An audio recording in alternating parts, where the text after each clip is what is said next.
listening to the Top Music Guitar Podcast, the show for guitar teachers to learn about the craft of teaching great guitar lessons that students love. If you're looking to start or expand your studio and make guitar teaching your full-time dream job, you've come to the right place. Each week, you'll get to hear from some of the top guitar teachers from around the globe and get their best tips and experiences so you too can build your own dream studio. I'm your host, Michael, and I've founded one of the top guitar schools in Australia, written a best-selling curriculum, and I mentor guitar teachers. I'm excited to share my expertise with you and the wisdom of all the experts we interview. Make sure to subscribe so you don't miss any future episodes. Let's get into it.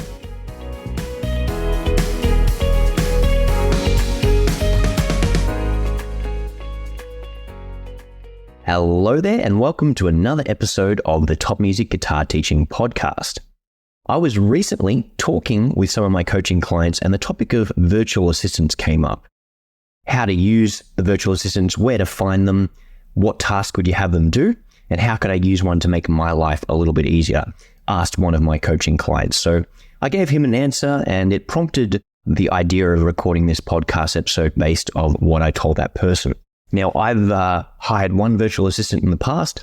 They made my life a little bit easier for a little bit, and then didn't really cause problems, but they didn't really do their job properly. So I haven't hired one since, not because I'm jaded by a bad experience. I think there were many positives to come out of it, but just because I had a friend come in and take up some extra admin tasks that we had them doing. So I just hired a person in real life that I knew and was sort of employing another Australian to do a job that was previously outsourced overseas. But there's several pros and cons of hiring a virtual assistant as opposed to someone in real life or in your native homeland, wherever you're located. And that's all things that we'll discuss. So straight off the bat, here are the things that I had my virtual assistant doing and what I recommend most other people have them do. So the main reason that I hired a virtual assistant was to do outbound phone calls and even receive phone calls during the time at which I was teaching.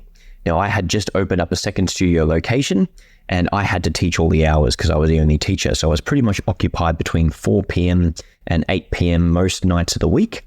And lo and behold, that's the exact opposite working hours to most adults and, of course, parents of students particularly taking lessons. So I often find it's very difficult to get a hold of people. They can't be contacted during business hours and I can't be contacted after business hours. We've got that catch-22 right there. So I hired a virtual assistant mainly with the objective of calling people outside of the hours at which I could call them. And for that, it was very, very successful. I basically trained her with a sales script and basically took them through my process of interviewing prospective clients and finding out more about them and then getting them booked into a trial lesson. The second thing come into the actual, for lack of a better term, the bitch work, or the kind of stuff that I really didn't enjoy doing. If I am going to call people, I'll take notes and submit a form with all the information, but I don't want to spend 15 minutes entering that data when I could call the next person, particularly if I have a window, say, between 12 o'clock p.m. and 1 p.m. lunchtime here in Australia. I don't want to do a 15-minute phone call and then spend 15 minutes booking the appointment in the system, and then another 15-minute phone call and then 15 minutes booking. I've just, reduced the amount of phone calls I can take by 50% by doing that.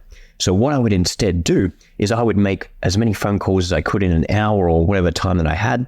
Let's just say I called 7 people. I got through to 3 of them. What I did was I submitted the form to my virtual assistant and she spent the 15 minutes entering the data and booking the appointments and things like that. So I would say if there's any sort of scheduling that needs to happen, if there's any manual data entry, any forms that need taking place which just eat up your time, then that's what you want to delegate to a virtual assistant. The other thing that I had them doing was social media, organic outreach, and looking for leads online. So again, I just gave her a script. I gave her access to the social media account, and I had a process whereby I would go into a guitar playing group. And this is free advice if you're trying to find students online or even in your local area.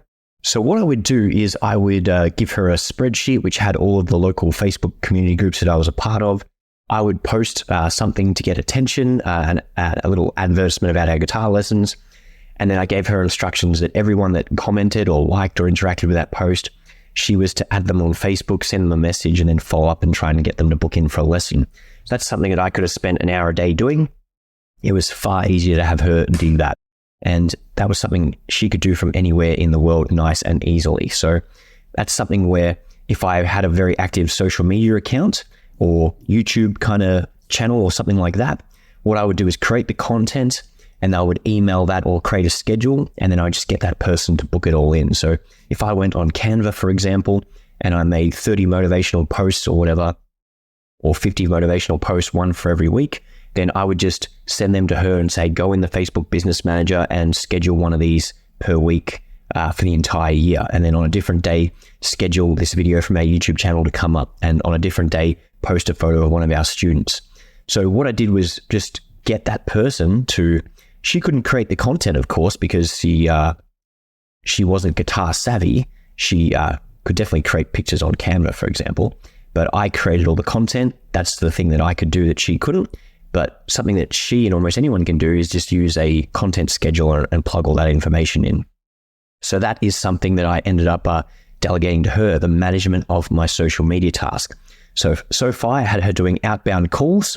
I had her scheduling the stuff on social media and reaching out to leads organically. And I also had her doing the data entry, calculating the statistics, booking all the schedules, all the things that weren't a great use of my time. Now, the final thing that I had my virtual assistant doing for me was general customer support and customer assistance.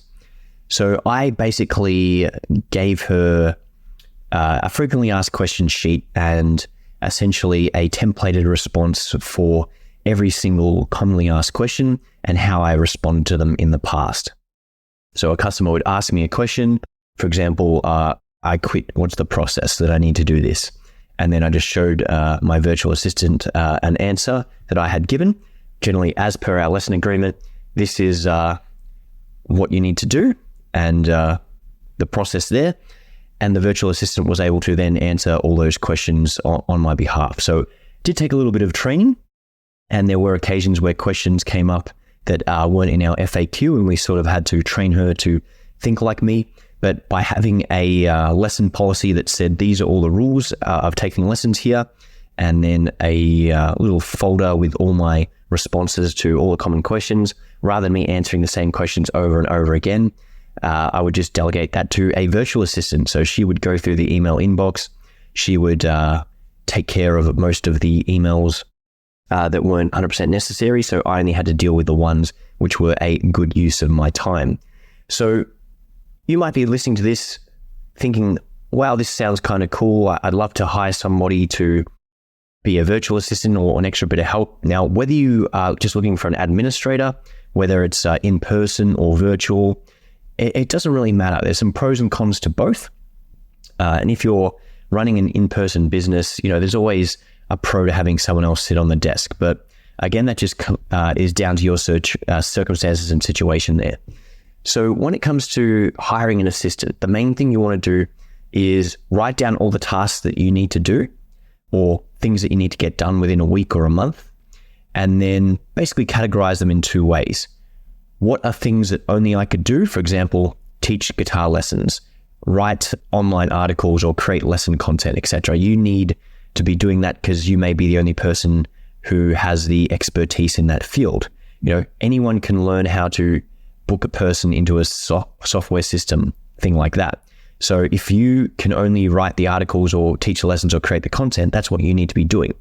And rather than you have 16 hours of things you need to get done every single day, if you can focus only on the 8 hours of things that you can do, and you get someone else to do 8 hours worth of admin tasks, or you hire someone who's really good at that, then their skills and their strengths are going to offset your inability to do things or free up more time for you. And my thought process is, hey, I'm really good at sales. I'm really good at creating articles. I'm really good at marketing.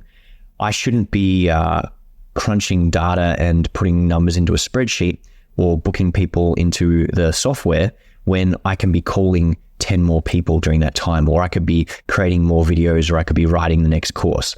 So it is better if I can earn $200 per hour teaching, I need to be teaching every single hour. And if I hire someone and pay them $40 an hour or less or a little bit more, I still come out on top by having them work those additional things. So that's sort of the mindset of an owner-operator that you need to adopt when you're delegating. So do you need a virtual assistant? Well, let's just break down that term.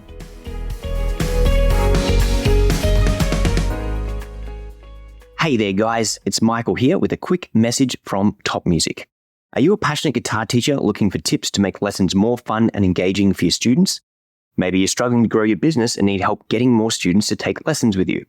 Maybe you're a guitar player who wants to get out of a day job and make music your full-time gig with some teaching on the side. If you found yourself saying yes, then look no further than a membership with us at Top Music Guitar. Top Music is a place music teachers can come together from all over the world to share ideas, develop both their teaching skills and their business knowledge, and receive advice from industry experts. You'll get access to over 20 courses for guitar teachers and a host of general music teaching resources that will help you have a bigger impact on your students, teach better lessons, and of course, make you more money. For less than the price of what you charge for a private lesson, $49 per month, you'll get access to everything you need to bring your studio to life and become the best teacher you can be. Join now at www.topmusicguitar.com. Now, back to the podcast.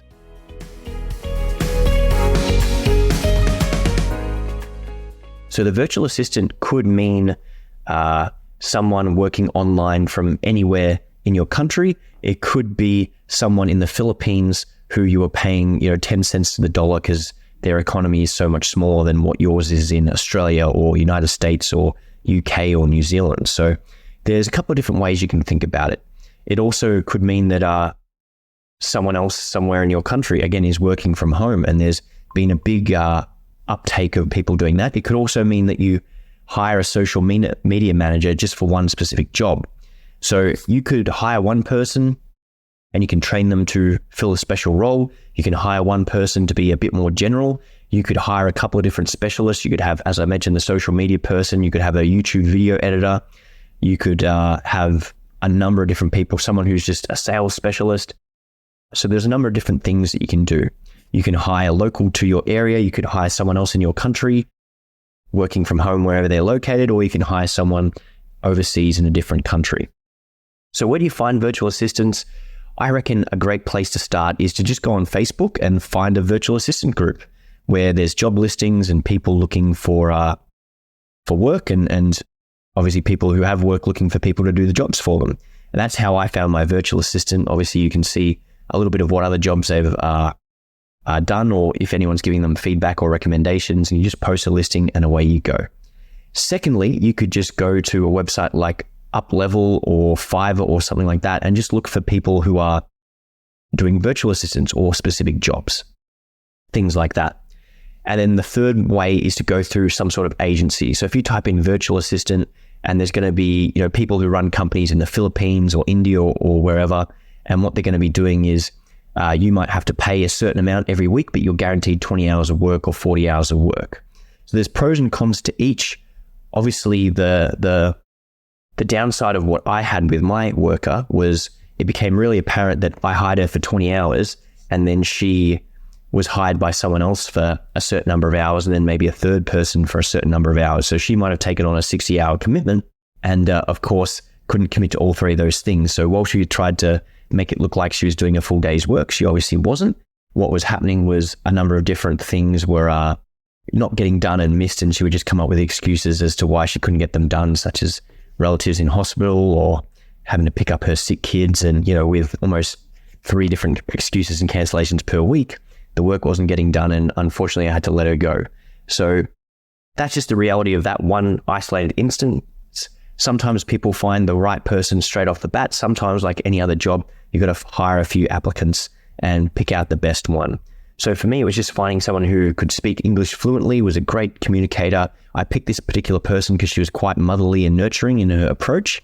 And she worked quite well for, 3 or 4 weeks. And then around about month number 2, she obviously took on a bit more work and it went from there. So that's a disadvantage of hiring it yourself, and the fact that I had to provide a lot of training.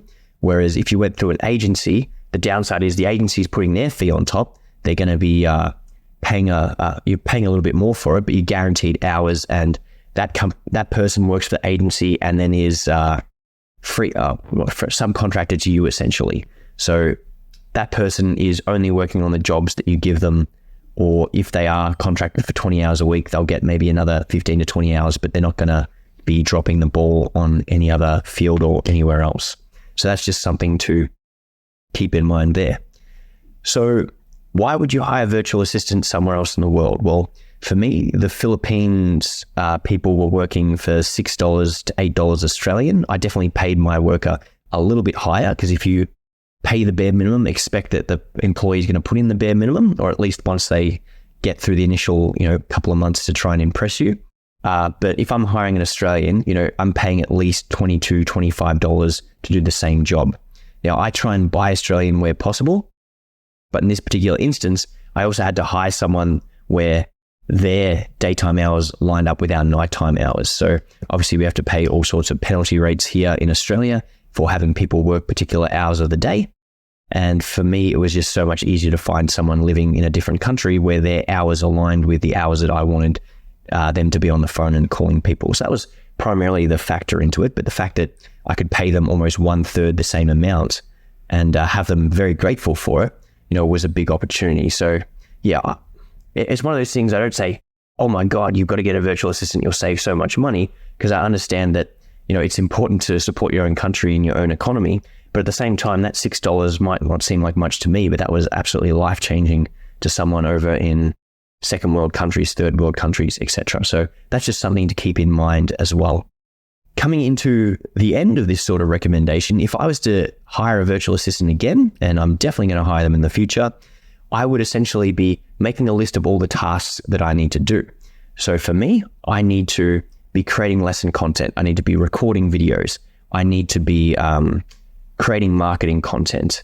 I need to be doing the advertising and the promotional side of the things only I can do. And a majority of the teaching, I've got other teachers working for me. I can delegate that, but there's still things that only I can do, certain advanced students or people that want something in particular. So I've got almost all my hours per day, going to stuff like that. I shouldn't be doing data entry. I shouldn't be doing basic research tasks. I shouldn't be editing videos. I shouldn't be scheduling things on social media. I shouldn't be doing basic customer assistance. I should be doing it every now and then to maintain a presence, but I shouldn't be doing hours and hours every single day. If I can make $500 an hour teaching a group of 10, I should be teaching groups of 10 for every workable hour that we can get 10 people in a room to teach. That's a high priority, high value task. I shouldn't be doing $5 an hour, $10 an hour tasks that I can delegate to someone else. $20 if they're an Aussie, $25 if they're an Aussie, maybe $30, or as we said before, $6 to $10, maybe $12 to someone in the Philippines or India or somewhere else. So that's what you need to be doing, is making a big list of all the tasks that need to get done in your business. You choosing to isolate and only work on the things that you need to work on, that you're good at, that no one else can do, and then hiring other people. If that happens to be someone in your own country, fantastic. If it happens to be someone in the Philippines, even better. You're going to be saving a lot more money. Then what you need to do is you need to train them on all the systems. You need to have them observe you doing all the tasks, following along to SOPs. Then you have to watch them do the task and make any adjustments and fix it up. Then you've got to set them on their own for a week or two, where you supervise and watch them do it, and then you let them go for a week, and then you come back and look at all the mistakes and you fix them up and you coach them on certain things, and then every now and then you check on in and make sure things are going and keep statistics and make sure all the numbers are getting met and things like that. So the entire process, just like hiring a person in real life, takes a lot of effort. You've got to find the right person, you've got to train them, you've got to observe them. You might have to fire them if they're not performing the right. Fire early on if you can, so that you don't fall into the sunken cost fallacy. I've invested this much time, may as well persevere with it, etc. And then hopefully they do a good job and you keep on growing as a business, and then you may hire another person to do some more jobs, or you may max out their hours, whatever it happens to be. Now, I would hire a video editor specifically for editing videos. If I was doing lots of YouTube and social media content creation, 100%, that would be an extremely good use of my time. If I'm not good at calls or marketing or sales, I might get a salesperson as a virtual assistant. So you kind of want to identify your strengths, your weaknesses, and hire people to cover the costs of those. Or again, if you think social media is important, but you don't want to waste the time on it yourself, you can hire a social media agency or a marketing agency or anything like that. So you don't necessarily have to go straight to getting a personal assistant, you can already find an agency and subcontract work from them to get done. It's all on the cards. It's all things you can do. But anyway, guys, I hope this has been really, really helpful for you. I get asked this question every now and then, and I think it's something that all business owners should explore. And it's something that someone else in your family could do. It doesn't necessarily have to be someone in a third world country. You can delegate some of these things to your students. I'm sure some of you have students who would love to become an assistant, or maybe the mother of one of your students is looking for an extra 10 hours of work here to float the bills and make it a little bit easier. So sometimes you can advertise a position for a specific job within your local studio as it is, and hopefully someone from your current clientele or family or friends network can fill this position. But if not, you know where to find the people. So guys, thanks so much for tuning in. If you found this episode helpful, then please like and subscribe. Please share it around on social media. And guys, we don't get all that much active feedback from the podcast. So if you are finding this helpful, please send me an email, michael@topmusic.co, and that will let me know your feedback, whether you love it, you hate it. That gives me some direction for future podcasts. Anyway, guys, thank you so much, and we'll see you in the next episode. Hey there, guys. Thanks for listening to another episode of the Top Music Guitar Teaching Podcast. If you have any questions about anything we discussed on the podcast, reach out to me at michael@topmusic.co via email. If you want to guest on the show because you're doing some wonderful things in the teaching space, I would love to hear from you. Or if you've got any suggestions for guests or topics we can discuss, as always, you know where to find me. Now, the last thing I want to talk about is our Top Music Guitar Teaching membership. We have over 1,000 members at Top Music, and that is a huge community of people that you can connect with online, share wonderful teaching tips, and of course, network with. We've also got over 20 courses for music teachers, 12 special ones for guitar on every topic imaginable, from group teaching, private teaching, how to find more students, how to build websites, everything you could possibly want to need to know about teaching, building a business, and getting more students is covered. And you get access to all of this for $49, probably less than what you charge for a 1-hour private lesson every single month. So don't miss out on this awesome opportunity. Visit our website, www.topmusicguitar.com, and join us in the membership. Thank you so much, and we'll see you next week.